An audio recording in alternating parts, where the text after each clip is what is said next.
भ प शंकर महाराज महिनकर यांना राज्यस्तरीय सांप्रदायिक पुरस्कार जाहीर।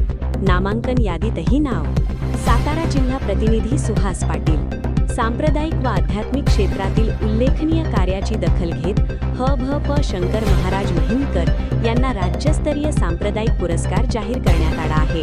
तसेच या पुरस्काराच्या नामांकन यादीमध्ये त्यांचे नाव समाविष्ट झाल्यामुळे भक्तवर्ग व परिसरात आनंदाचे वातावरण निर्माण झाले आहे। शंकर महाराज महिनकर यांनी कीर्तन, प्रवचन व समाज प्रबोधनाच्या माध्यमातून समाजात सकारात्मक बदल घडवून आणण्याचे कार्य केले आहे। त्यांच्या या कार्याची राज्यस्तरावर दखल घेतली जाणे ही अभिमानाची बाब मानली जात आहे। या दुहेरी सन्मानाबद्दल विविध स्तरांतून त्यांचे हार्दिक अभिनंदन करण्यात येत असून त्यांच्या पुढील आध्यात्मिक व सामाजिक वाटचालीसाठी मनपूर्वक शुभेच्छा दिल्या जात आहेत।